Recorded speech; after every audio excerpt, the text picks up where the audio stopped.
शादी खत्म हो जाएगी तो पति पत्नी की तरह एक ही कमरे में। शादी में बस हम 1 साल तक रहेंगे, जब तक वो पढ़ लिख कर इंडिपेंडेंट ना हो जाए, अपने पाँव पर खुद खड़ी ना हो जाए। उठ अरमान, ये घर तेरा है।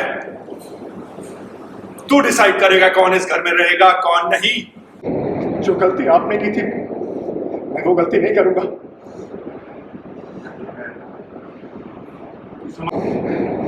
मुझे ऐसी वाहियात चॉइस चाहिए ही नहीं। मुझे मेरी फैमिली भी चाहिए, दादी साहब भी चाहिए, और मैं ये भी चाहता हूँ कि अभी इस घर में रहे। मैं दादी साहब के सामने गिड़गिड़ा मिन्नतें करूंगा, माफी मांगूंगा। जब तुम दोनों को पता था कि 1 साल के बाद ये शादी खत्म होने वाली है। आप जो सोच रही हैं वैसा कुछ नहीं है।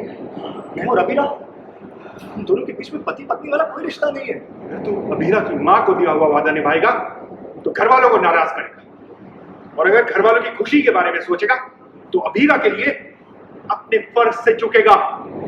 उसकी वजह से चारू हमारे हाथ से, उसकी वजह से विश और जमाइसा के रिश्ते के बीच दरार, उसकी वजह से विद्या और हमारे बीच झगड़ा हुआ, उसकी वजह से विद्या और रूही के बीच झगड़ा, उसकी वजह से उसने आप सबको दिल से अपना माना करती थी। मैं मानता हूँ उसको, जब से इस घर में आई हमारे परिवार में बहुत से चेंजेस आए, पर अच्छे चेंजेस। तुझे जो बोलना है तू बेझिझक बोल, तुझे कोई नहीं रोकेगा, बोल। तो ये सीन ये है कि हमने अबीरा को कहा है कि वो इस घर से निकल जाए। बढ़ गया चैन तुझे।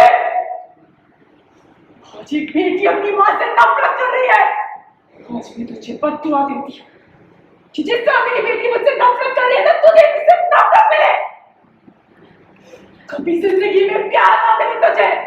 क्योंकि दादी साहब को पता चलता है कि ये अबीरा और अरमान का 1 साल का कॉन्ट्रैक्ट है, एंड फॉर दिस दादी सा इज़ वेरी एंग्री कि उनके परिवार में जो शादी का रिश्ता है उसका मान किया जाता है, अपमान नहीं।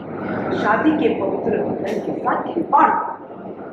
जब तुम दोनों को पता था कि 1 साल के बाद ये शादी खत्म होने वाली है, तो दोनों पति पत्नी की तरह एक ही कमरे में। नहीं दादी साहब, आप जो सोच रही हैं वैसा कुछ नहीं है। So this is a big jolt, धक्का टू दादी सा एंड द होल परिवार कि ऐसा भी कभी होता है 1 साल की शादी का कॉन्ट्रैक्ट। उस लड़की की वजह से चारू हमारे हाथ से निकल गई। उस लड़की की वजह से क्रिश और जमाइसा के रिश्ते में दरार आ गई। उस लड़की की वजह से विद्या और हमारे झगड़े होने लगे। उस लड़की की वजह से हुई का झगड़ा, सब उस लड़की की वजह से। तुम उसकी तरफदारी कर रहे हो, लेकिन ये मत भूलो कि उस लड़की की भी बहुत गलतियां। बस यही कि आप हमारा शो प्यार से देखिए जैसे आप देखते आ रहे हैं। We do our best, we are doing our best, and keep loving our show, keep blessing our show, and we always there with you.